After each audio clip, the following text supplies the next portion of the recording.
మా latest videos కోసం మా ఈ తెలుగు న్యూస్ ఛానల్ సబ్స్క్రైబ్ చేసి గంట సింబల్ యాక్టివేట్ చేసుకోండి. ఈరోజే మొదటి కార్తీక సోమవారం, చాలా పవిత్రమైన రోజు. ఈరోజు ఏం చేసినా చేయకపోయినా రాత్రి 12 లోపు ఈ వీడియో చూస్తే చాలు, ఈ కథలు వింటే చాలు. 2 నిమిషాల్లో మీ దశ తిరిగిపోతుంది. శివ అనుగ్రహం కలుగుతుంది. అపర కుబేరులవ్వటం ఖాయం. ఈరోజు ఈ కథలను వినటం వలన కష్టాలన్నీ కూడా పోతాయి. తెలిసి తెలియక చేసిన పాపాలన్నీ కూడా పోతాయి. ఇక మీ ఇంట్లో అన్ని శుభాలే జరుగుతాయి. ముందుగా ఈరోజు కార్తీక సోమవార మహత్యాన్ని తెలిపే కార్తీక పురాణంలోని ఈ కథను వింటే చాలు, శివానుగ్రహం కలుగుతుంది, కష్టాలన్నీ కూడా పోతాయి. ఒకసారి వశిష్ఠ మహర్షిని జనక మహారాజు కార్తీక సోమవారం మహత్యం గురించి చెప్పమని అడుగుతాడు. అప్పుడు వశిష్ఠుల వారు, జనక, కార్తీక మాసంలో సోమవార వ్రతమునకు ప్రత్యేక ప్రాముఖ్యత ఉన్నది. కావున సోమవార వ్రత విధానమును, దాని మహిమను గురించి వివరింతును, సావధానుడవై ఆలకించుము అని ఇలా చెప్పసాగాడు. కార్తీక మాసంలో సోమవారము శివునకు అత్యంత ప్రీతిపాత్రమైన రోజు.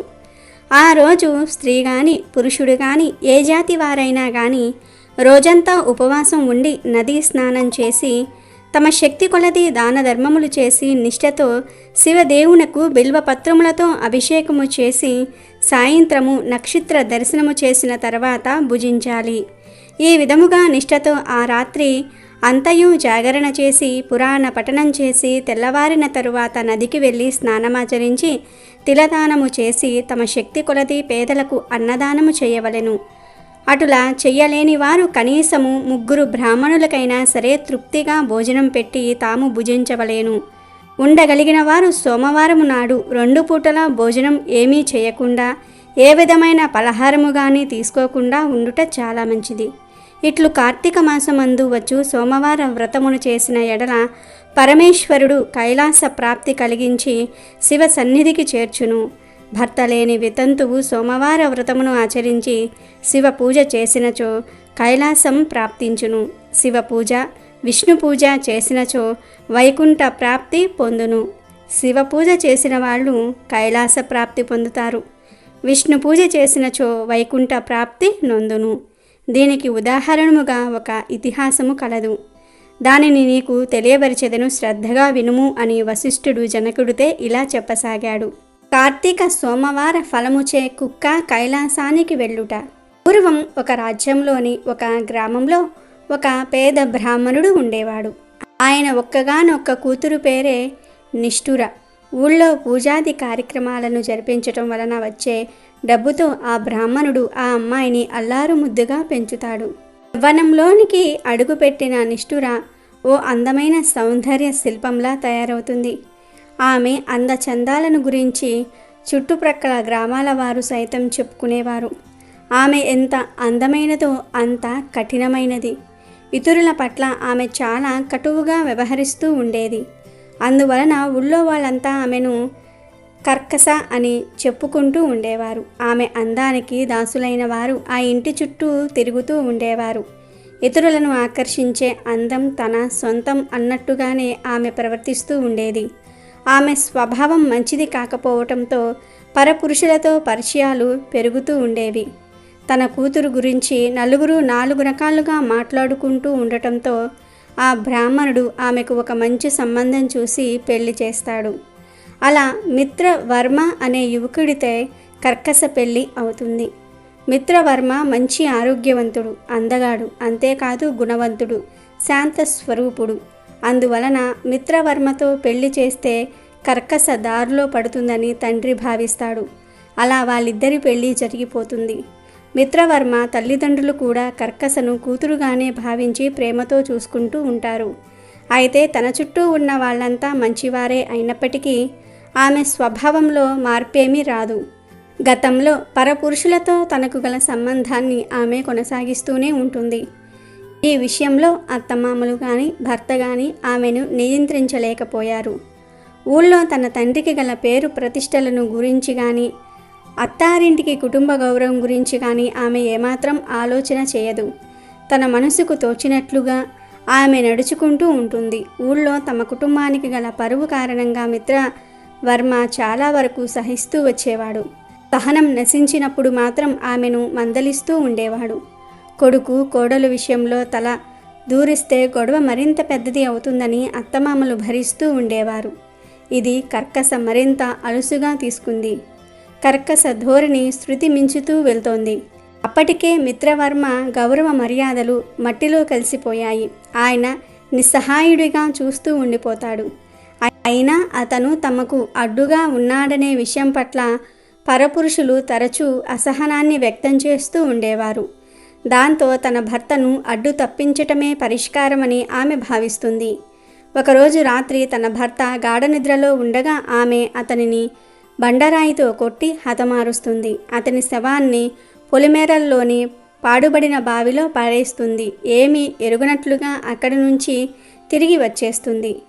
మిత్రవర్మ తల్లిదండ్రులు జరిగినది గ్రహించి చాలా బాధపడతారు. కర్కసకు పరపురుషుల అండదండలు ఎక్కువగా ఉండటం వలన ఆమెను ఏమీ అనలేని పరిస్థితి. అందువలన తమ కొడుకు లేని చోటును తాము ఉండకూడదని భావించి కర్కస కంట పడకుండా వారు ఆ ఊరు నుంచి వెళ్ళిపోతారు. ఇంతకాలంగా తనను అదుపులో పెట్టడానికి ప్రయత్నించిన భర్త లేడు, అత్తమామలు లేరు. అందువలన ఇక తాను ఏం చేసినా అడిగేవారు లేరని ఆమె భావిస్తుంది. అప్పట్నుంచి కర్కస ఇంకా మరింత స్వేచ్ఛగా ప్రవర్తించటం మొదలుపెడుతుంది. కర్కస వైఖరి గురించి ఊళ్ళో వాళ్ళు కొంతమంది చాటుగా గుసగుసలాడితే మరికొందరు ముఖానే అనటం మొదలు పెడతారు. అయితే తనకు గల అండదండలతో అందరినీ భయపెడుతూ ఆమె బతికేస్తూ ఉండేది. ఆమె కారణంగా మిగతా స్త్రీలకు కూడా రక్షణ లేకుండా పోతోంది. అలా కర్కస అడ్డు అదుపు లేని జీవితాన్ని గడుపుతూ వస్తుంది. వయసు ఇంద్రధనుస్సు లాంటిది. చూసుకుని మురిసిపోయేలోగా మాయమైపోతుంది. అలా కర్కసకు వయసు మీద పడింది. వయసులో ఉండగా చేసిన పనుల కారణంగా అనారోగ్యాలు ఆమెను చుట్టుముడతాయి. కర్కస దేహ సౌందర్యం చూసి మాత్రమే ఆమె వెంటబడిన వాళ్ళంతా ఇప్పుడు తాము కనిపిస్తే ఏం సాయం అడుగుతుందో అని తప్పించుకుని తిరగటం మొదలు పెడతారు. ఆమె ప్రవర్తన మంచిది కాదనే విషయం అందరికీ తెలిసిన కారణంగా ఎవ్వరూ ఆమెను పలకరించేవారు కూడా కాదు. ఆదరించేవారు లేక, ఆపదలో పిలిస్తే పలికేవారు లేక కర్కస ఆ ఊళ్ళో ఒంటరిదైపోతుంది. తన శరీరము సహకరించక, తనకు ఎవ్వరూ సహకరించక నానా ఇబ్బందులు పడుతూ రోజులు గడుపుతూ వస్తుంది. చివరకు పలకరించేవారు కూడా లేని పరిస్థితుల్లో చివరి శ్వాసను విడుస్తుంది. యవ్వన గర్వంతో, అందగత్తననే అహంభావంతో మిడిసిపడిన కర్కస చనిపోయిన తర్వాత నేరుగా నరకానికి వెళ్తుంది. భూలోకంలో విచ్చలవిడిగా వ్యవహరిస్తూ అనేక పాపాలు చేసినందుకు, భర్తను హత్య చేసినందుకు, అత్తమామలను కష్టపెట్టినందుకు, ధర్మాచరణను పాటించినందుకు యమధర్మరాజు ఆమెకు అనేక రకాల శిక్షలను విధిస్తాడు. ఆ శిక్షలను కర్కస అతి కష్టం మీద భరిస్తూ వెళ్తుంది. చేసుకున్న వారికి చేసుకున్నంత అని ఎందుకంటారనేది ఆమెకు అర్థమవుతుంది.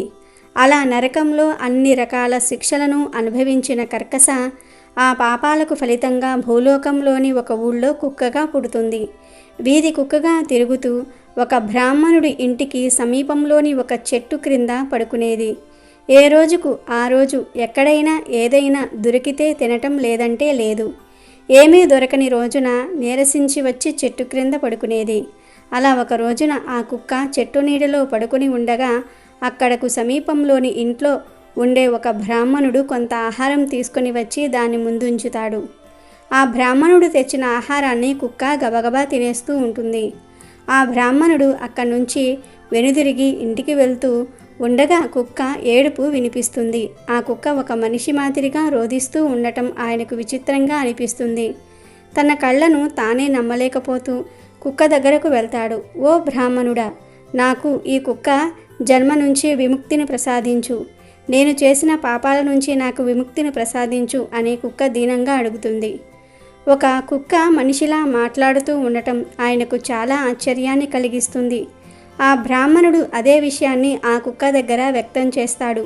అప్పుడు కుక్క రూపంలోని కర్కస, బ్రాహ్మణుడా, నేను 14 జన్మల క్రితం ఒక బ్రాహ్మణ కుటుంబానికి చెందిన యువతిని. ఆ జన్మలో నేను అనేక పాపాలు చేసిన కారణంగా నరకలోకంలో అనేక శిక్షలను అనుభవించాను. ఆ తరువాత కుక్కగా 14 జన్మలు ఎత్తాను. ఇది 15వ జన్మ. అయితే ఈ విషయాలేవి నాకు ఇంతకు ముందు వరకు గుర్తు రాలేదు. నువ్వు పెట్టిన ఆహారం తిన్న తర్వాతనే పూర్వజన్మకు సంబంధించిన జ్ఞాపకాలు వరుసగా నాకు గుర్తుకు వచ్చాయి. ఒక్క కుక్కకు పూర్వజన్మ స్మృతి కలగటం, పైగా 14 జన్మల క్రితం తాను ఎవరన్నది చెప్పగలగటం ఆ బ్రాహ్మణుడికి ఆశ్చర్యాన్ని కలిగిస్తుంది. అందుకు కారణం ఏమిటా అని ఆలోచన చేసిన ఆయనకు విషయం అర్థమవుతుంది. హఠాత్తుగా నాకు పూర్వజన్మల గురించిన విషయాలు ఎలా తెలిసాయి? దీనికి కారణం ఏమిటి అని ఆ కుక్క అడుగుతుంది. తాను చేసిన సోమవార వ్రతం ఫలితమే ఇందుకు కారణం అని ఆ బ్రాహ్మణుడు చెప్తాడు. నేను నియమనిష్టలు కలిగిన బ్రాహ్మణుడిని. ఆచార వ్యవహారాలకు నేను ఎంతో విలువను ఇస్తాను. భగవంతుడి ఆరాధన పూర్తయ్యే వరకు ఎలాంటి ఆహారం తీసుకోను. అలాంటి నేను కార్తీక మాసంలో ప్రతిరోజు అభిషేకం చేస్తూ ఉంటాను. ఇక కార్తీక మాసంలో సోమవార వ్రతం ఎంతో విశిష్టమైనటువంటిది. ఈ వ్రతాన్ని ఆచరించేవారు ఉదయం నుంచి ఉపవాసం ఉంటూ నక్షత్ర దర్శనం తర్వాత భోజనం చేస్తారు. ముందుగా జీవరాశికి కొంత ఆహారాన్ని అందించి ఆ తరువాతనే భోజనం చేయవలసి ఉంటుంది. ఈ రోజున సోమవార వ్రతం ముగించి ముందుగా ఆ ప్రసాదాన్ని నేను నీకు ఆహారంగా అందించాను. ఆ వ్రతానికి గల మహిమ కారణంగానే నీకు పూర్వజన్మ స్మృతి కలిగింది, మాట్లాడే శక్తి వచ్చింది అని చెప్తాడు. అప్పుడు ఆ కుక్క, ఓ బ్రాహ్మణుడా, నువ్వు చేసిన మేలును నేను ఎప్పటికీ మర్చిపోలేను. అయితే ఇప్పటి వరకు నేను పడిన బాధలు వేరు. పూర్వజన్మల స్మృతి కారణంగా ఇక ముందు మరింతగా బాధపడవలసి ఉంటుంది. అందువలన నాకు ఈ కుక్క జన్మ నుంచి విముక్తిని ప్రసాదించు అని ప్రాధేయపడుతుంది. ఆ బ్రాహ్మణుడు అంతవరకు అనేక సోమవార వ్రతాలను ఆచరిస్తూ వచ్చాడు. అందువలన ఆ కుక్క బాధను చూడలేక ఒక సోమవార వ్రతం యొక్క ఫలితాలను ఆ కుక్కకు ధారపోస్తాడు. దాంతో ఆ కుక్క ఆ జన్మ నుంచి విముక్తిని పొంది దివ్య శరీరాన్ని ధరించి కైలాసానికి చేరుకుంటుంది. విన్నావా జనక, ఇలా ఒక యువతి తాను చేసిన పాపాల కారణంగా 15 జన్మల పాటు కుక్కగా పుడుతూ నానా బాధలు అనుభవిస్తూ వచ్చింది. అలాంటి కుక్క సోమవార వ్రత ఫలితం కారణంగా శివలోకానికి చేరుకుంటుంది. సోమవార వ్రతానికి అంతటి శక్తి ఉంది. అది ఎలాంటి పాపాలనైనా సరే భస్మం చేస్తుంది. పుణ్యరాశిని అమాంతంగా పెంచేసి ఉత్తమ జన్మలకు కారణమవుతుంది. ఉత్తమ గతులను పొందడానికి దోహదం చేస్తుంది. కార్తీకంలో అలాంటి సోమవార వ్రతం చేయటం మర్చిపోకూడదు అని సెలవిస్తాడు వశిష్ఠ మహర్షి. అలాగే ఈరోజు కార్తీక మాసంలో చేసే దీపారాధన ఎంత విశేషమైనదో తెలిపే ఈ పవిత్ర కథను వింటే మీకు తిరిగిలేని రాజయోగం పడుతుంది. ఒకసారి జనక మహారాజుకు వశిష్ఠ మహర్షి కార్తీక దీపారాధన ప్రాముఖ్యత గురించి చెప్తూ ఈ కథను చెప్తాడు. ఒకసారి మతంగ మహర్షి శిష్యులు కార్తీక మాసం కావటంతో నెయ్యితో దీపాలు వెలిగించడానికి సన్నాహాలు చేసుకుంటూ ఉన్నారు. అయితే కొంచెం ఎత్తుగా ఉన్న పీటపై దీపాలు వెలిగిస్తే కాంతి చాలా దూరం వెళ్తుందని, అప్పుడు ఆ దీపాల దర్శనం చేసుకున్న వారి పాపాలు నశిస్తాయని భావిస్తారు. దీపాలు బాగా ఎత్తులో పెట్టడానికి ఏం చేయటమా అని బాగా ఆలోచన చేస్తారు. ఒక కొయ్య దుంగ వంటిది అయితే బాగుంటుందని భావించి దానికోసం వెతుకులాట మొదలు పెడతారు. అలా గాలిస్తున్న వారికి ఒక స్తంభము దొరుకుతుంది. ఆ స్తంభము తాము అనుకున్నంత ఎత్తులో ఉంది. నేలపై కుదురుగా నిలుస్తుంది. అందువలన దానిపై దీపాలు వెలిగించాలని నిర్ణయించుకుంటారు. ఆ స్తంభమును తీసుకుని వచ్చి శుభ్రం చేసి ఆ రాత్రి దానిపై కార్తీక దీపాలు వెలిగిస్తారు. ఆ దీపాలకు నమస్కరించుకొని ఆ తర్వాత పురాణ కాలక్షేపంలో పడిపోతారు. దీపాలు చాలాసేపు వెలిగిన తర్వాత ఆ స్తంభము ఒక్కసారిగా పెద్ద శబ్దం చేస్తూ పేలిపోతుంది. రెండుగా చీలిన ఆ స్తంభంలో నుంచి ఒక దివ్య పురుషుడు బయటకు వస్తాడు. ఆ శబ్దానికి పరిగెత్తుకు వచ్చిన మహర్షి శిష్యులు దివ్య పురుషుణ్ణి ఆశ్చర్యంగా చూస్తారు. ఆయన ఎక్కడి నుంచి వచ్చాడో తెలియని అయోమయానికి లోనవుతారు. నీవెవరు, ఎక్కడి నుంచి వచ్చావు, నీ కథ ఏమిటి అని అడుగుతారు. అప్పుడు ఆ దివ్య పురుషుడు తన గురించి వారికి చెప్పటం మొదలు పెడతారు. ఓ ముని శ్రేష్ఠులారా, క్రితం జన్మలో నేను ఒక బ్రాహ్మణుణ్ణి. కానీ అలా ఎప్పుడూ నేను ప్రవర్తించలేదు. ఆచార వ్యవహారాల పట్ల శ్రద్ధ, భగవంతుడి పట్ల భక్తి, శాస్త్రాల పట్ల నమ్మకం లేనివాడిని. ఎప్పుడూ కూడా నేను పురాణ పఠనం చేయలేదు. పురాణ శ్రవణం అనేది ఎరుగను. నిజం చెప్పాలంటే అసలు ఆ ధ్యాసే ఉండేది కాదు. తీర్థయాత్రలకు ఎక్కడికి వెళ్ళలేదు, ఏ క్షేత్రాలను దర్శించలేదు, పాపపుణ్యాలను గురించిన ఆలోచన చేసేదే లేదు. అపారమైన సంపద, అందువలన వచ్చిన రాజ్యాధికారం నాలో అహంభావాన్ని పెంచుతూ వెళ్ళాయి అని చెప్తాడు.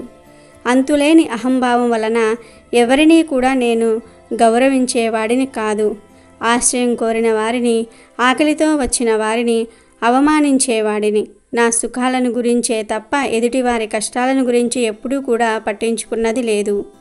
రాజుగా ఉన్నాననే గర్వంతో ఎంతటి గొప్పవారినైనా సరే క్రిందనే కూర్చోబెట్టేవాడిని. విద్యావంతులను, వివేకవంతులను చులకనగా చూసేవాడిని. నాకు ఎదురు చెప్పేవారు లేరు, నన్ను ప్రశ్నించేవారు లేరు అనే ఉద్దేశంతో అవినీతికి, అధర్మానికి పాల్పడుతూ ఉండేవాడిని అని ఆ దివ్య పురుషుడు చెప్తాడు.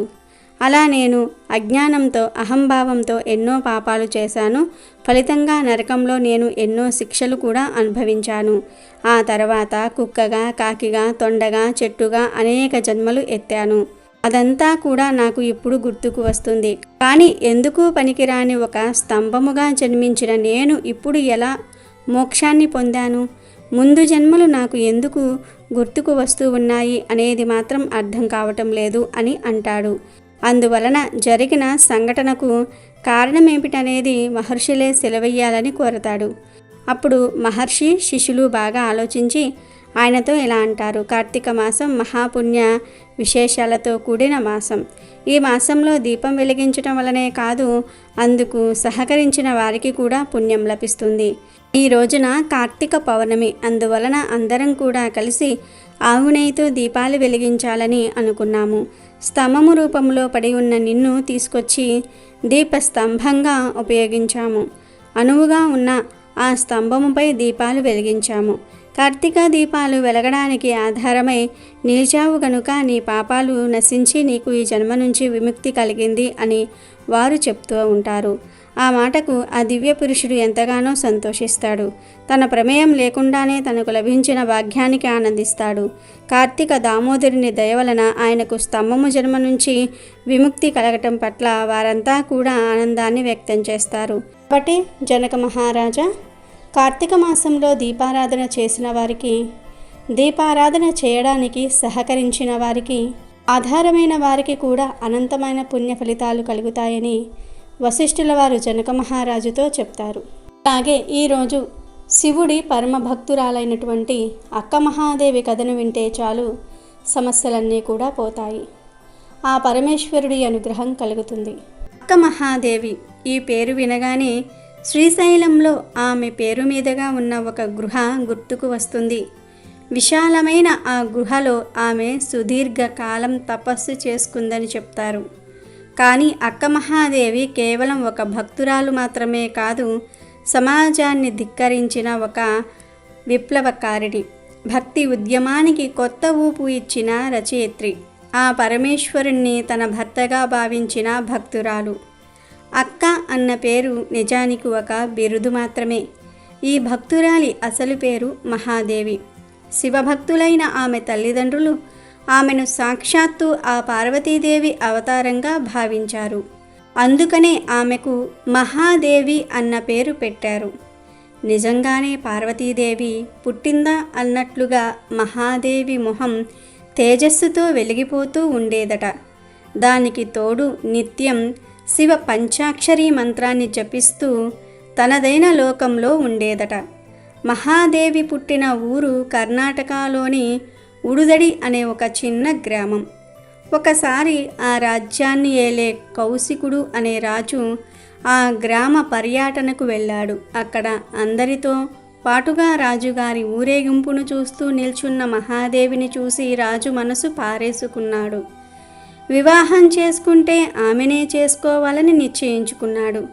కానీ అక్క మహాదేవి అంగీకరించకపోవటం వలన ఆ రాజు అక్క మహాదేవిని, నీవు వివాహానికి అంగీకరించనిచో నీ తల్లిదండ్రులను చంపుతానని బెదిరించాడు. ఇక ఆమెకు వేరే దిక్కులేక రాజును పెళ్లి చేసుకుంది. పెళ్లి చేసుకున్న అతనిని మాత్రం దూరంగానే ఉంచేది. కౌశికుడు ఆమెను లోబర్చుకోవాలని చాలా ప్రయత్నాలు చేసినా ఆమె నేను శివుడిని ఎప్పుడో పెళ్ళాడాను, నిన్ను కాదు అని తప్పించుకునేది.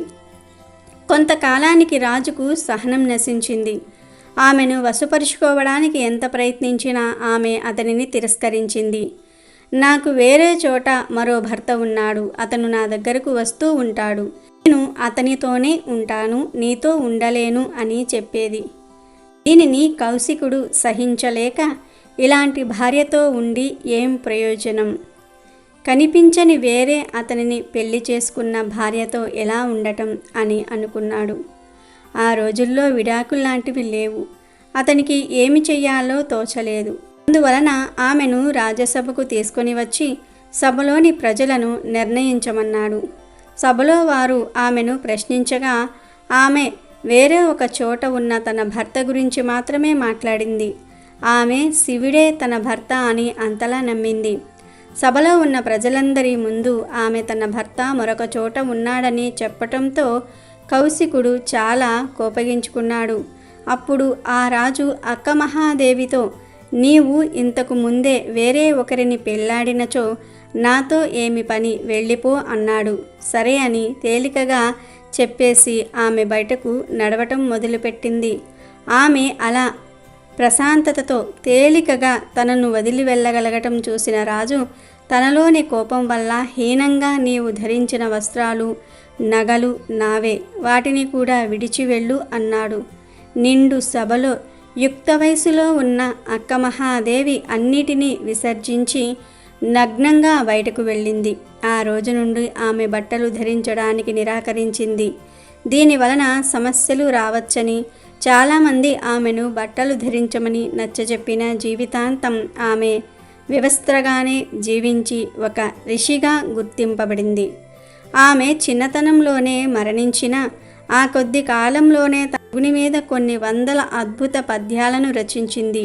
ఆమె భక్తి ఎలాంటిదంటే ప్రతిరోజు శివుణ్ణి, శివా నాకు ఎలాంటి ఆహారం అందకుండా చెయ్యి, నేను ఆహారం తీసుకుంటే నా శరీరం తృప్తి చెందుతుంది, నా వేదన ఏమిటో నా ఈ శరీరానికి తెలియదు, నేను నీలో ఐక్యం కావాలని పడే ఈ తపన నా శరీరాన్ని కూడా పడని, అందువలన ఏ ఆహారం నా వద్దకు రానీకు, ఎప్పుడైనా ఒకవేళ నా చేతిలోకి ఆహారం వస్తే అది నా నోటిలోనికి చేరేలోపే దానిని మట్టిలో పడవెయ్యి, ఆ మట్టిలో పడిన దానిని అవివేకినైన నేను తీసుకునే లోపే ఒక శునకము వచ్చి తీసుకుపోయేటట్లు చెయ్యి అని అర్థించేది.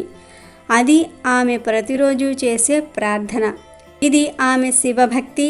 అయితే ఆమె కర్ణాటక నుండి శ్రీశైలం వచ్చినట్లు, అలాగే శ్రీశైలం పరిసర ప్రాంతాల్లో మరణించినట్లు తెలుస్తుంది. శ్రీశైలంలో అక్కమహాదేవి గుహలు ఉన్నవి.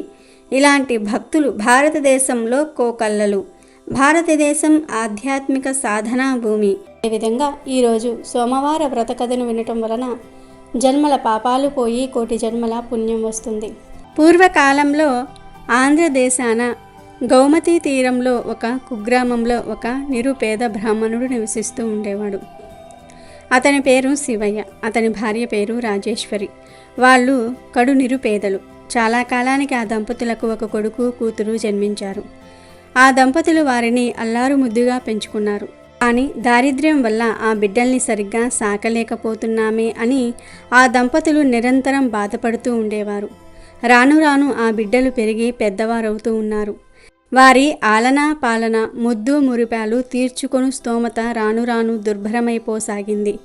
ఒకనాడు ఆ దంపతులు తమ దుస్థితిని గురించి బాధపడుతూ ఉండగా శివయ్య భార్యతో, ఈ దారిద్ర్య అవస్థ భరించలేకున్నాము, నేను తిరుపతికి వెళ్ళి స్వామి దర్శనం చేసుకొని అక్కడే ఏదైనా పని చూసుకొని డబ్బు సంపాదించుకు వస్తానన్నాడు. అందుకు భార్య రాజేశ్వరి కూడా అంగీకరించింది.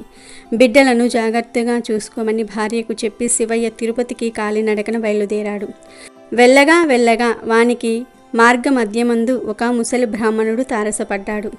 ఎక్కడికి వెళ్తున్నావని శివయ్యను ప్రశ్నించాడు. శివయ్య తన దీనస్థితిని వివరించి డబ్బు సంపాదనకు తిరుపతి వెళ్తున్నానని చెప్పాడు. అతని మాటలు విన్న వృద్ధుడు, ఓయి వెర్రివాడా, నీవు తిరుపతి వెళ్ళినంత మాత్రాన, స్వామి దర్శనం చేసుకున్నంత మాత్రాన డబ్బు సంపాదించుకోగలవా? నీ దారిద్ర్యం పోయి నీకు సకలైశ్వర్యాలు కలిగి నువ్వు నీ భార్యా బిడ్డలు సుఖపడేలాగా చేయగల వ్రతమొకటి ఉన్నది. అది చెప్తాను, శ్రద్ధగా విను. భక్తితో ఆ వ్రతం ఆచరించి తరించు అన్నాడు. అయ్యా, మీరు నా పాలిట దేవుడిలాగా తారసపడ్డారు. ఆ వ్రతం ఏమిటో, అది ఎలా చేయాలో, ఏ విధి విధానంతో చేయాలో చెప్పి నన్ను కృతార్థుణ్ణి చేయవలసిందని వేడుకున్నాడు. వాళ్ళిద్దరూ ఒక చెట్టు నీడకు చేరి కూర్చున్నారు. శివయ్యతో ఆ వృద్ధుడు ఈ విధంగా చెప్పసాగాడు. పూర్వం వంగదేశాన్ని సూరసేనుడనే మహారాజు పరిపాలిస్తూ ఉండేవాడు. అతనికి సుగుణవతి సౌందర్యవతి అగు కుమార్తె ఉండేది. ఆమె పేరు సీమంతిని. ఆమెకు పసితనం నుండి శివదేవుడంటే అపారమైన ప్రీతి. భక్తితో నిరంతరం పూజలు పునస్కారాలు చేస్తూ ఉండేది.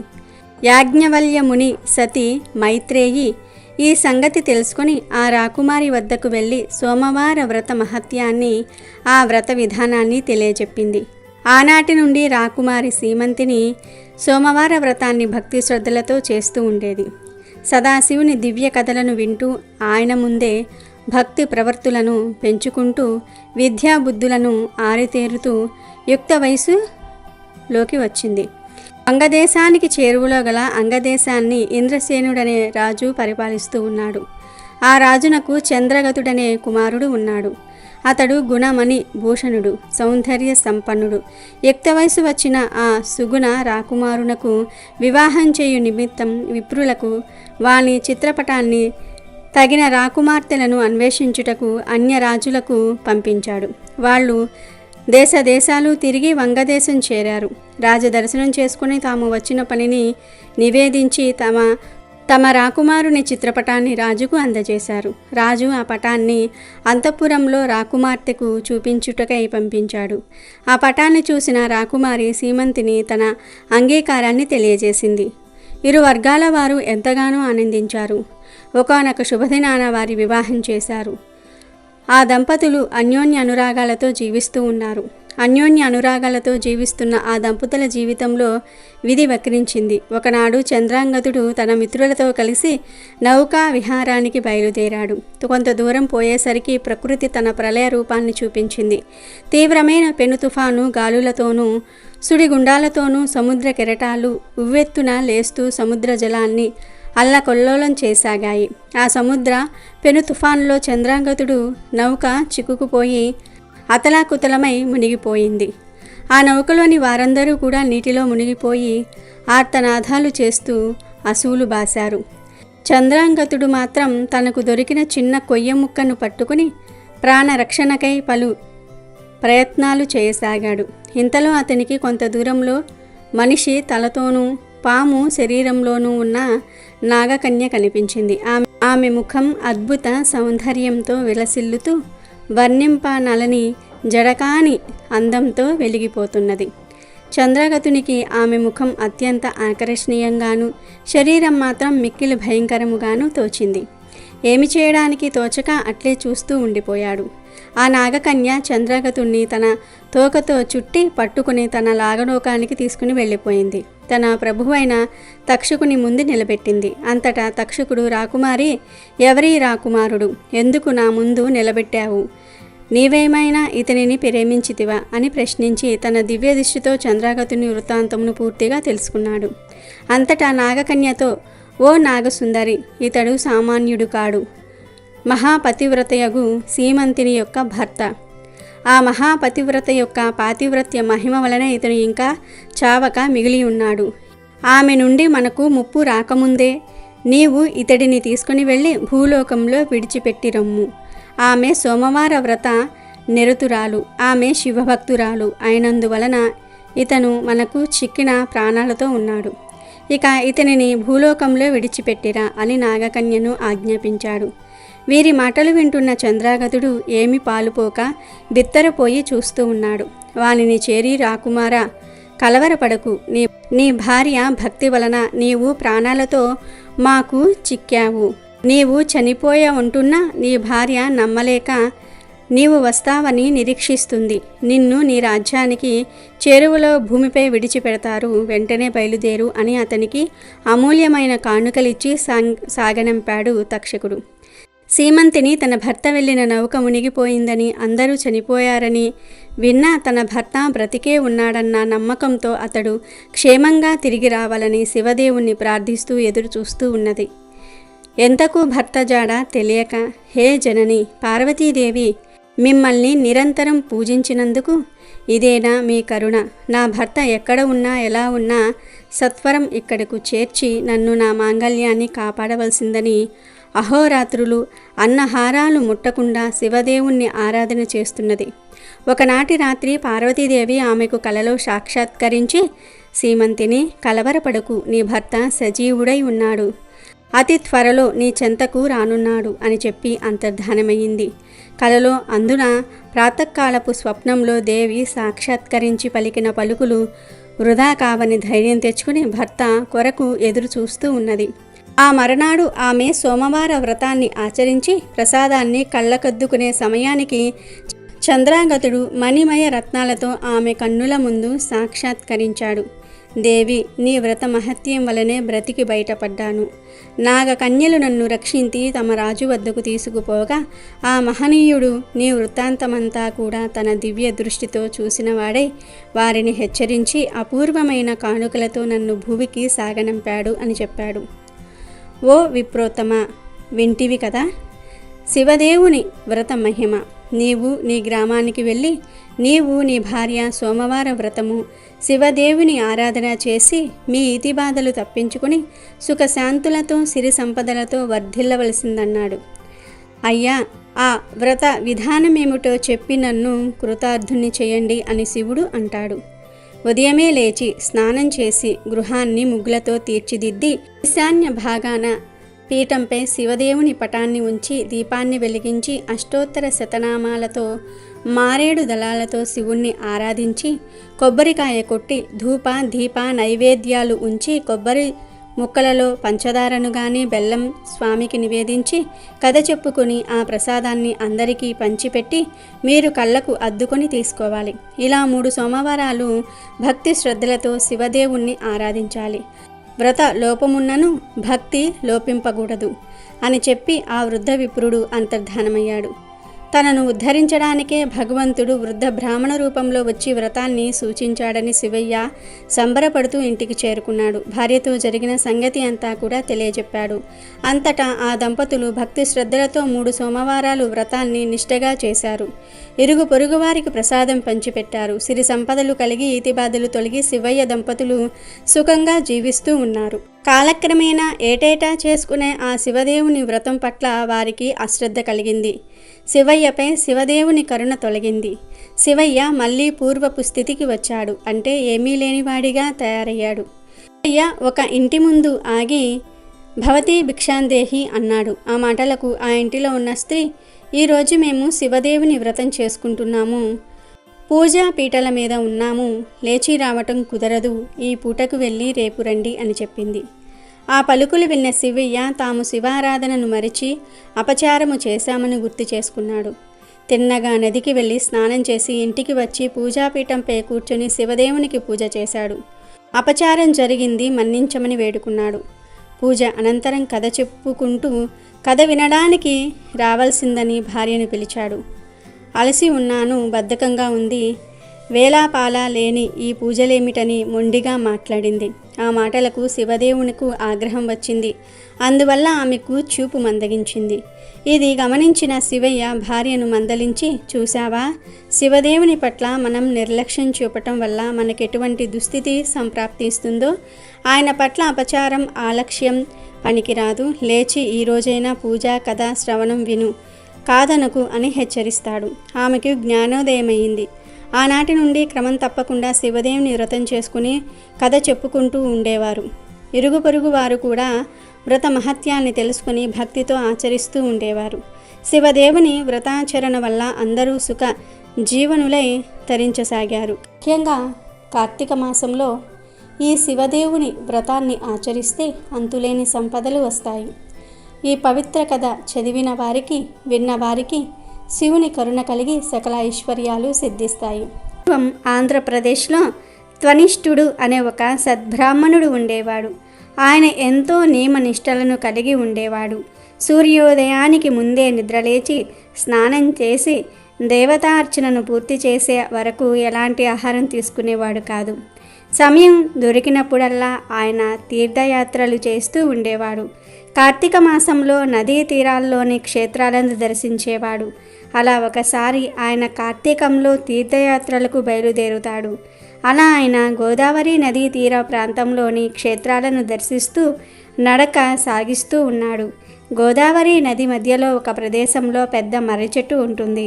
ఆ చెట్టుపై చాలా కాలంగా 3 బ్రహ్మరాక్షసులు నివసిస్తూ ఉంటారు. భయంకరమైన ఆకారంతో ఉన్న ఆ రాక్షసులు అటుగా వచ్చిన వారిని చంపేసి ఆహారంగా తింటూ ఉంటారు. దాంతో ఈ విషయం తెలిసి ఆ చుట్టుప్రక్కల ప్రజలు ఎవ్వరూ కూడా ఆ దరిదాపుల్లోనికి వచ్చేవారు కాదు. అందువలన ఆ ప్రాంతమంతా నిర్మానుష్యంగా ఉండేది. తీర్థయాత్రలు చేస్తూ వస్తున్న తత్వనిష్ఠుడికి ఆ ప్రాంతం కొత్త కావటం వలన ఈ విషయం తెలియదు. అటుగా ఎవ్వరూ రాకపోవటం వలన ఈ విషయం తష్టుడికి తెలియచెప్పేవారు కూడా లేరు. అందువలన తత్వనిష్ఠుడు గోదావరి తీరంలో నడుచుకుంటూ వస్తూ ఉంటాడు. అలా దగ్గరకు వచ్చిన తర్వాత ఆయన మర్రి చెట్టుపై ఉన్న బ్రహ్మరాక్షసులను చూస్తాడు. అంతే, భయంతో వణికిపోతాడు. ఇక ఈ పరిస్థితుల్లో తనను ఆ భగవంతుడే కాపాడాలని అనుకుంటాడు. నారాయణ నామస్మరణ చేస్తూ అక్కడి నుంచి పరుగు అందుకుంటాడు. మర్రి చెట్టుపై ఉన్న బ్రహ్మరాక్షసులు తమను చూసి పారిపోతున్న బ్రాహ్మణుని చూస్తారు. ఎంత మాత్రం ఆలస్యం చేయకుండా ఆయన వెంటపడతారు. బ్రహ్మరాక్షసులు తన వెంటపడటం చూసి తత్వనిష్ఠుడు మరింత వేగంగా పరిగెత్తటం మొదలు పెడతాడు. అయితే బ్రహ్మరాక్షసులు పెద్ద పెద్ద అంగలు వేస్తూ చాలా వేగంగా అతనిని సమీపిస్తూ ఉంటారు. అప్పటికే చాలా రోజులుగా నడుస్తూ ఉండటం వలన ఆ బ్రాహ్మణుడు ఎక్కువగా పరిగెత్తలేకపోతూ ఉంటాడు. తాను బ్రహ్మరాక్షసులో చిక్కటం, వాళ్ళ చేతుల్లో చావటం ఖాయమని ఆయన భావిస్తాడు. బ్రహ్మ రాక్షసులు తత్వనిష్ఠుణ్ణి దాటుకుని ముందుకు వెళ్ళి ఆయనకు ఎదురుగా నిలబడతారు. వాళ్లను చూడగానే ఆయన కంపించిపోతాడు. తనని వదిలేయమని కోరతాడు. ఆ బ్రాహ్మణుడు చాలా భక్తిపరుడని, నియమ నిష్టలు కలిగిన వాడని ఆయన తేజస్సును బట్టి బ్రహ్మ రాక్షసులకు అర్థమవుతుంది. అందువలన వాళ్ళంతా కూడా ఆయనకు వినయంగా నమస్కరిస్తారు. ఓ బ్రాహ్మణుడా, భయపడకు, నిన్ను మేము ఏమీ చెయ్యము. నీ వంటి ఉత్తమమైన బ్రాహ్మణుడిని ఈ మధ్యకాలంలో చూడలేదు. ఎందుకో నిన్ను చూడగానే మమ్మల్ని ఉద్ధరిస్తావని అనిపించింది అని అంటారు. ఎప్పుడైతే ఆ బ్రహ్మ రాక్షసులు తనకు నమస్కరించారో అప్పుడే తన్విష్ఠుడిలో భయం పోతుంది. ఆయన మనసు కాస్త తేలిక పడుతుంది. దాంతో ఆయన తన ఆయాసం, దాహం తీర్చుకుంటాడు. ఆ తర్వాత, అయ్యా, మీరెవరు? చూడడానికి బ్రహ్మ రాక్షసులుగా ఉన్నారు. వికృతమైన ఆకారంతో భయభ్రాంతులను చేస్తూ ఉన్నారు. మీ ఆకారానికి మాటలకు పొంతన కుదరటం లేదు. మంచి వాళ్ళలానే మాట్లాడుతూ ఉన్నారు. అదే స్వభావంతో కనిపిస్తూ ఉన్నారు. అలాంటి మీకు ఈ రూపాలు ఎలా వచ్చాయి అంటూ సందేహాన్ని వ్యక్తం చేస్తాడు. ఈ ప్రదేశంలో జనసంచారం లేకపోవటం చూస్తే నాకు అనుమానం వచ్చింది. ఇక్కడ మీరు నివసిస్తూ ఉండటం వల్లనే ఇటుగా ఎవ్వరూ రావటం లేదనే విషయం నాకు అర్థమయ్యింది. కానీ మీరు మర్రి చెట్టుపై ఉండటం వలన దగ్గరకు వచ్చే వరకు నేను చూడలేదు. మీ వికృతమైన ఆకారాలను చూసి భయంతో పరిగెత్తాను. మరి నన్ను చంపే ఉద్దేశం లేనప్పుడు మీరు ఎందుకు నా వెంట పడ్డారు? మీకు ఏం కావాలి? నా వలన అయ్యే సాయమేదైనా ఉంటే తప్పక చేస్తాను అంటాడు. అప్పుడు బ్రహ్మరాక్షసులు ఒకరు ముఖం ఒకరు చూసుకుంటారు. అందులో ఒకడు తన గురించి చెప్పటం మొదలు పెడతాడు. అయ్యా, నేను ద్రావిడ ప్రాంతానికి చెందిన బ్రాహ్మణుడిని. అంధరం అనే గ్రామానికి అధికారిని. ఆ గ్రామంలో ఎవరైనా సరే నేను చెప్పినట్లుగా వినవలసిందే. అధికార బలం వలన నేను అవినీతితో కూడిన ఎన్నో పనులను చేశాను. అన్యాయాలకు పాల్పడ్డాను. ఎంతోమందిని నమ్మించి మోసం చేశాను. వంచనతో సాధించిన సొమ్మును చూసుకుని నా తెలివితేటలకు నేను పొంగిపోయేవాడిని. ఎంతో కష్టపడి బ్రాహ్మణులు సంపాదించుకున్న సంపదను బలవంతంగా సొంతం చేసుకున్నాను. వాళ్ళు ఎన్ని విధాలుగా ప్రాధేయపడినా నేను కనికరించేవాడిని కాదు. నేను చేసే అన్యాయాలను గురించి ఎవరైనా ప్రశ్నిస్తే నా తెలివితేటలతో వాళ్లను అనేక రకాలుగా ఇబ్బందులకు గురి చేసేవాడిని. తోటి బ్రాహ్మణులను నేను ఎప్పుడూ గౌరవించలేదు. ఆకలితో ఉన్న బ్రాహ్మణులకు ఇంత అన్నం పెట్టలేదు. అహంభావం వలన అప్పట్లో అదో గొప్పతనంగా భావించి గర్వపడేవాడిని. ఊపిరి ఉన్నంత వరకు నేను నా ప్రవర్తనను మార్చుకోలేదు. అందువల్లనే భగవంతుడు నాపై ఎంతమాత్రం దయ చూపలేదు. నేను చేసిన పాపాలకు నరకంలో అనేక శిక్షలు అనుభవించాను. ఆ తర్వాత బ్రహ్మ రాక్షసుడినై ఇదిగో ఇక్కడ ఈ చెట్టుపై ఉంటున్నాను. నిన్ను చూస్తూ ఉంటే ఉత్తమమైన బ్రాహ్మణుడిలా అనిపించావు. ఇలాంటి ధర్మాత్ముడి వలన నాకు ముక్తి కలుగుతుందని అనిపించింది. ఈ జన్మ నుంచి విముక్తిని కలిగించమని కోరటం కోసమే నీ వెంట పడ్డాము. మమ్మల్ని కనికరించి ఇక్కడి నుంచి కదలాలి అని ఆ బ్రాహ్మణుడిని ప్రాధేయపడతాడు. బ్రహ్మ రాక్షసుడి వేదన వినగానే ఆ బ్రాహ్మణుడికి ఎంతో జాలి కలుగుతుంది. అందరినీ భయపెడుతూ బ్రతకతంలో ఆనందాన్ని పొందకుండా ఆ జన్మ నుంచే విముక్తిని పొందడానికి ప్రయత్నించటం ఆయనకు ఆనందాన్ని కలిగిస్తుంది. చేసిన పాపాలకు ప్రాయశ్చిత్తం ఆ బ్రహ్మరాక్షసుడి మాటల్లో వినిపిస్తుంది, ఆయన కళ్ళల్లో కనిపిస్తుంది. అప్పుడు ఆయన మిగతా ఇద్దరు బ్రహ్మరాక్షసుల వైపు చూస్తూ మరి మీ కథ ఏమిటి అని అడుగుతాడు. అప్పుడు రెండవ బ్రహ్మరాక్షసుడు తన గురించిన విషయాలను చెప్పటం మొదలు పెడతాడు. బ్రాహ్మణుడికి రెండవ బ్రహ్మరాక్షసుడు నమస్కరిస్తూ, అయ్యా, నేను చేసిన పాపం కన్న వాళ్లను ప్రేమగా చూసుకోకపోవటమే. నా తల్లిదండ్రులు నన్ను ఎంతో ప్రేమతో పెంచి పెద్ద చేశారు. ఏ విషయంలోనూ నాకు ఎలాంటి లోటు రాకుండా చూసుకున్నారు. నేను ఏది అడిగినా అది వారి శక్తికి మించినది అయినా సరే నా ఆనందం కోసం వెంటనే ఏర్పాటు చేసేవారు. నేను ఎలాంటి ఇబ్బంది పడకుండా ఉండటం కోసం వాళ్ళు అనేక కష్టాలు పడ్డారు. నిజం చెప్పాలంటే వారు సుఖపడటం అనేది నేను చూడలేదు. ఎప్పటికప్పుడు వాళ్ళు అమర్చినవి అనుభవిస్తూ నేను సంతోషపడ్డానే గాని అందుకోసం వాళ్ళు పడుతున్న బాధలను గమనించేవాడిని కాదు. ఊహ తెలిసే వయసులో ఆ విషయాన్ని గ్రహించినా పెద్దగా పట్టించుకోలేదు. నన్ను ఆనందపెట్టడం కోసమే వాళ్ళు జన్మించారన్నట్టుగా వ్యవహరించటం మొదలుపెట్టాను. యవ్వనంలోనికి అడుగుపెట్టిన తర్వాత అందమైన అమ్మాయితో నా వివాహం జరిపించారు. ఆమెతో కలిసి నేను ఆనందంగా హాయిగా ఉండాలనే ఉద్దేశంతో అన్ని ఏర్పాట్లు చేశారు. అయితే వివాహమైన తరువాత నేను పూర్తిగా భార్య వ్యామోహంలో పడిపోయాను. ఎంతసేపు భార్యకు ఏం కావాలో చూసేవాడిని కానీ తల్లిదండ్రులను పట్టించుకొని ఎరుగను. నా సంపాదనంతా కూడా నా భార్యతో విలాసంగా గడపటం కోసమే ఖర్చు చేస్తూ ఉండేవాడిని. తల్లిదండ్రుల అవసరాలు మాత్రం అడిగింది లేదు. సంతానం కలిగిన తరువాత భార్య బిడ్డలే లోకమైపోయారు. వాళ్ళతో ఎప్పుడూ సంతోషంగా గడపటం కోసమే నేను నా కాలాన్ని ఖర్చు చేసేవాడిని.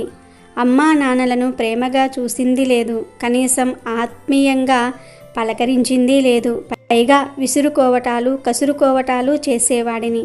అయినా వాళ్ళు అనుక్షణం నా బాగునే కోరుకునేవారు. అలా నా తల్లిదండ్రులు నా నుంచి ఏమీ ఆశించకుండానే ఈ లోకం నుంచి వెళ్ళిపోయారు. ఆ తర్వాత వయస్సు పైబడటంతో నన్ను అనారోగ్యాలు చుట్టుముట్టాయి. ఆ స్థితిలో నా తల్లిదండ్రులు ఎంతగా కష్టపడి ఉంటారనేది నాకు అర్థమయ్యింది. చనిపోయిన తర్వాత నేను నరకానికి వెళ్ళాను. అక్కడ అనేక శిక్షలు అనుభవించాను. ఆ పాపం ఫలితంగానే బ్రహ్మ రాక్షస రూపం కూడా వచ్చింది. ఇక ఈ జన్మ చాలు, మాకు విముక్తిని ప్రసాదించు అని తన ఆవేదనను వ్యక్తం చేస్తాడు. ఇక త్వనిష్ఠుడు మూడవ బ్రహ్మ రాక్షసుడి వైపు చూశాడు. ఆయన తన కథను చెప్పటం మొదలు పెడతాడు. ఓ బ్రాహ్మణుడా, నేను కూడా గత జన్మలో బ్రాహ్మణుడినే, కానీ నీ అంతటి ఉత్తముడిని కాను. నేను ఒక విష్ణు ఆలయంలో పూజారిగా ఉండేవాడిని. అనునిత్యం భగవంతుడి పూజలో సేవలో తరించవలసిన నేను ఎప్పుడూ కూడా వాటిపై శ్రద్ధ పెట్టలేదు. ఏ రోజున కూడా ఆ స్వామిని అంకిత భావంతో అర్చించినది లేదు. మనసంతా ఇతర వ్యామోహాలపై సంచరిస్తూ ఉండేది. మనసు ఎటు వెళ్ళితే నేను అటు వెళ్ళాను. ధర్మబద్ధమైన కోరికలను తీర్చడానికి భగవంతుడు సిద్ధంగా ఉంటే నేను ఆయన పాదాలను వదిలిపెట్టి అందుకు భిన్నమైన మార్గంలో ప్రయాణించాను. భగవంతుడి సేవ కోసం ఉపయోగించవలసిన వాటిని కూడా నేను నా సంతోషాల కోసం ఇతరులకు సమర్పించుకున్నాను. నేను నడుచుకునే మార్గం తప్పు అని నాకు చాలామందే చెప్పారు. కానీ నాలోని అహంభావం వలన నేను ఎప్పుడూ కూడా వినిపించుకోలేదు. నాకు తోచిన మార్గంలోనే నేను వెళ్ళాను. అందుకు నరకంలో తగిన శిక్షలనే అనుభవించాను. ఇక ఆ పాపంలోని భాగంగానే బ్రహ్మ రాక్షసుడిగా ఈ మర్రి చెట్టును పట్టుకుని ఉన్నాను. అయితే మాకు ఈ జన్మ నుంచి విముక్తిని కలిగించు. అందుకు ఏం చెయ్యాలో చెప్తే చేయడానికి మేము సిద్ధంగా ఉన్నాము అంటాడు. ఆ ముగ్గురి రాక్షసుల కథలను విన్న ఆ బ్రాహ్మణుడు వారితో ఇలా అంటాడు. ఓ బ్రహ్మ రాక్షసులారా, ఇక మీరు బాధపడవలసిన పని లేదు. ఇది కార్తీక మాసం. నేను నదీ తీరాల్లోని క్షేత్రాలను దర్శిస్తూ వెళ్తూ ఉన్నాను. మరికొన్ని రోజులలో కావేరీ నదికి చేరుకుంటాను. మీరు నన్ను అనుసరించండి. కార్తీక మాసంలో నదీ స్నానం వలన అనేక పాపాలు నశిస్తాయి. మీ వికృత రూపాలు కూడా పోతాయి అని చెప్తాడు. బ్రహ్మరాక్షసులు ఆనందంతో ఒకరి ముఖం ఒకరు చూసుకుంటారు. ముగ్గురు కూడా ఆ బ్రహ్మరాక్షసుణ్ణి అనుసరిస్తారు. అలా కొన్ని రోజుల పాటు ప్రయాణించి వాళ్ళు కావేరీ నదికి చేరుకుంటారు. ఆ నదిలో ఆ బ్రాహ్మణుడు స్నానం చేస్తాడు. ఆయన ఆదేశం మేరకు ముగ్గురు బ్రహ్మరాక్షసులు కూడా ఆ నదిలో స్నానం చేస్తారు. ఆ తరువాత ఆ బ్రాహ్మణుడు తన నదీ స్నాన ఫలితాలను ఆ ముగ్గురుకు ధారపోస్తాడు. దాంతో వాళ్లకు బ్రహ్మ రాక్షస జన్మ నుంచి విముక్తి లభించి దివ్య శరీరాలతో పుణ్యలోకాలకు వెళ్ళిపోతారు. శివపురాణం ప్రకారం ఓ ఋషి ఎంతో తపస్సు కారణంగా శక్తివంతంగా మారుతాడు. ఆ ఋషి కేవలం ఆకులు పండ్లు మాత్రమే ఆహారంగా తీసుకుంటాడు. ఆ ఋషి పేరు ప్రణాద్. ఆ ఋషి తన తపస్సు కారణంగా అడవిలోని సమస్త జీవరాశులను నియంత్రించే శక్తిని పొందుతాడు. ఒకానొక సందర్భంలో తన గుడిసెకు మరమ్మతుల కోసమని దొంగలను కోస్తున్నప్పుడు అనుకోకుండా తన చేతివేలికి గాయమవుతుంది. గాయమైన ఆ చేతివేలు నుంచి రక్తానికి బదులు ఒక మొక్కకు సంబంధించిన రసం కారుతుంది. దీంతో తన శరీరమంతా కూడా రక్తానికి బదులు చెట్ల రసంతో నిండిపోయిందని భావిస్తాడు. ప్రపంచంలోనే తానే అత్యంత పవిత్రమైన వ్యక్తినని నమ్ముతాడు. అందుకు చాలా గర్వపడతాడు కూడా. ఆ ఋషిని గమనించిన శివుడు అతని వద్దకు మారువేషంలో వెళ్తాడు. ప్రణాద్, ఎందుకంత సంతోషంగా ఉన్నావని అడుగుతాడు. అతను చెప్పింది విన్నాక మొక్కలు చెట్లు కూడా కాలిపోయాక చివరకు మిగిలేది బూడిదేనని శివుడు అతనితో అంటాడు. ఆ వెంటనే తన చేతి వేలిని తీసుకొని చూపిస్తాడు. అక్కడ రక్తానికి బదులు బూడిద వస్తుంది. అప్పుడు ఆ ఋషికి అర్థమవుతుంది తన ఎదుట ఉన్నది భగవంతుడు అని. అంతే, శివుడిని ఆ ఋషి క్షమాపణ కోరుతాడు. ఇక అప్పటి నుంచి శివుడు తన ఒంటిపై బూడిదతోనే కనిపిస్తాడు. ఎవరైనా సరే బాహ్య సౌందర్యాన్ని చూసి మురిసి అహంకారం ప్రదర్శించవద్దు. అంతిమ నిజమేమిటి అన్నది ప్రతి ఒక్కరూ కూడా గ్రహించాలన్నదే దీని సారాంశం. కార్తీక సోమవారం పూట శివపురాణంలోని ఈ కథ వినటం ద్వారా ఆ పరమేశ్వరుడి అనుగ్రహం లభిస్తుంది. కాశీ ప్రాచీన కాలం నాటి ప్రసిద్ధ క్షేత్రం. సంస్కృత విద్యకు పేరు మోసిన పురాతన కేంద్రం. దీనికి విశ్వేశ్వర నగరం లేదా విశ్వేశ్వరపురం అనే పేర్లు కూడా ఉన్నాయి. విశ్వేశ్వర దేవాలయం ఆ నగరంలోని ప్రాచీన పుణ్య ప్రదేశాల్లో ఒకటి. ఓ రోజు విశ్వేశ్వరుడు ఒక పూజారికి కలలో కనపడ్డాడు. పండితులను, సాధువులను, పుణ్యాత్ములను ఓ రోజు పిలిపించి సభ ఏర్పాటు చేయమని చెప్పాడు. మరుసటి దినమే ఆ పూజారి ఈ సంగతి నగరమంతా చాటింపు వేయించాడు. కాశీలోని పండితులు, సాధువులు, సత్పురుషులు, పుణ్యాత్ములు గంగానదిలో స్నానం చేసి గుడికి వచ్చారు. అందరూ దేవునికి జలాభిషేకం చేశారు, ప్రదక్షిణలు చేశారు. సభా మంటపంలో బయట కిక్కిరిసిపోయే అంతటి జనం వచ్చారు. అందరూ రాగానే పూజారి తనకు వచ్చిన కళ వివరించారు. అందరూ బిగ్గరగా హరహర మహాదేవ అంటూ జయ జయ ధ్వనాలు చేసి పరమేశ్వరుణ్ణి ప్రార్థించసాగారు. శ్రీ శ్రీ పరమశివునికి హారతి ఇచ్చారు. గంటలు గనగన మోగాయి. ప్రార్థనలు ముగిశాయి. ప్రశాంతత నెలకొనింది. ఉన్నట్లుండి గుడి అంతటా వెలుగు నిండింది. విశ్వేశ్వరుని లింగం పక్కన తలతలా మెరుస్తూ రత్నఖచ్చితమైన ఓ బంగారు రేకు కనపడింది. ఆ రత్నకాంతుల వల్లే గుడిలో అంతా వెలుగు. అర్చకుడు రత్నఖచ్చితమైన బంగారు రేకు అందుకున్నాడు. ఆ రేకులోని ముత్యాల్లాంటి అక్షరాలను ఇలా చదివాడు. అందరికంటే దయాశీలికి, పుణ్యాత్మునికి విఘ్నేశ్వరుడు ఇచ్చిన కానుక ఇది అని ఆ రేకు మీద ఉంది. ఆ పూజారి గొప్ప త్యాగశీలి, నిజమైన భక్తుడు కూడా. ఆయన ఆ రేకును అందరికీ చూపించాడు. తర్వాత ప్రతి సోమవారం ఇక్కడ పండిత సభ జరుగుతుంది. అందరికంటే పుణ్యాత్ముడు, దయాళువు అని ఎవరు తన్ను నిరూపించుకుంటారో వారికి ఈ బంగారు రేకు ఇవ్వబడుతుంది అని అక్కడి జనాలతో పూజారి చెప్పాడు. దేశంలోని నలుమూలలా ఈ వార్త వ్యాపించింది. దూర ప్రాంతాల నుంచి మునులు, త్యాగధనులు, వ్రతదీక్షాపరులు, ధర్మాత్ములు కాశీ నగరానికి రాసాగారు. ఎన్నో నెలలు క్రమం తప్పకుండా చాంద్రయాన వ్రతం చేసిన ఓ బ్రాహ్మణుడు స్వర్ణపత్ర తీసుకోవడానికి పూజారి ముందుకు వచ్చాడు. ఆయన స్వర్ణపత్రం చేతికి అందుకునేసరికి అది కాస్త మట్టి పలకగా మారిపోయింది. దాని దగదగలు మాయమైపోయాయి. ఆయన సిగ్గుపడి దాన్ని పూజారికి తిరిగి ఇచ్చాడు. పూజారి చేతుల్లోకి వెళ్ళగానే అది మునుపటి కాంతితో మిలమిలలాడసాగింది. తర్వాత ఓ పెద్ద మనిషి ముందుకు వచ్చాడు. ఆయన ఎన్నో బళ్ళు గుళ్ళు కట్టించాడు. ఎన్నో చోట్ల సేవా మందిరాలు స్థాపించాడు.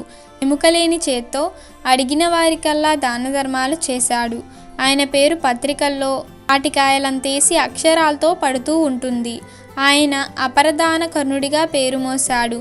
ఆయన బంగారు రేకు అందుకుందామని ముందుకు అడిగేశాడు. ఆయన చెయ్యి తాకగానే బంగారు రేకు మట్టి పలకగా మారిపోయింది. ఆయనను చూసి పూజారి, మీరు పేరు ప్రతిష్టలు, గౌరవ సన్మానాలు ఆశించి దాన ధర్మాలు చేస్తున్నట్లు తోస్తుంది.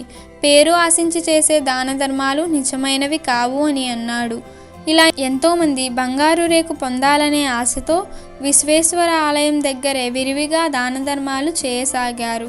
కానీ వాళ్లకు కూడా బంగారు రేకు లభించలేదు.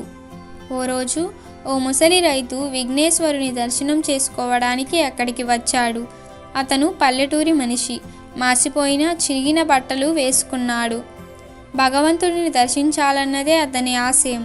అతని దగ్గర వీపు మీద ఓ చిరిగిన దుప్పటి, తువ్వాల్లో పిడికెడు పేలపిండి ఉన్నాయి. దేవాలయం సమీపంలో కలిగిన వాళ్ళు పేద సాధలకు బట్టలు, తినుబండారాలు పంచిపెడుతూ ఉంటారు.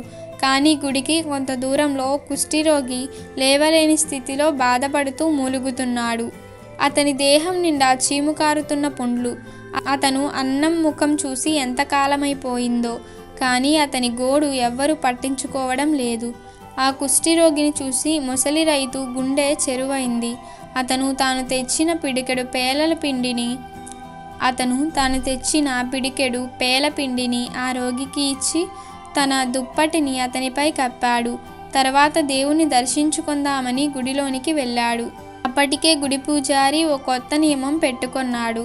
ప్రతి సోమవారం గుడిలోకి వచ్చిన ప్రతి భక్తుని చేతికి ఆ బంగారు రేకును తప్పనిసరిగా అందించాలి అన్నదే ఆ నియమం ప్రకారం పూజారి దైవ దర్శనం చేసుకున్న తరువాత ముసలి రైతుకు బంగారు రేకును అందించాడు.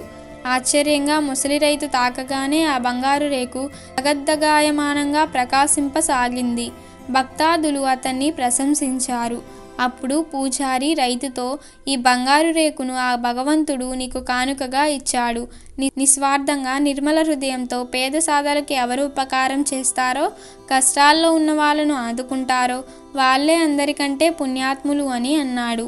పరోపకారికి మించిన పుణ్యం లేదు అనే నీతిని ఈ కథ ద్వారా గ్రహించాలి. కాబట్టి ఈరోజు రాత్రి 12 లోపు ఈ వీడియో చూస్తే చాలు, ఈ కథలు వింటే చాలు.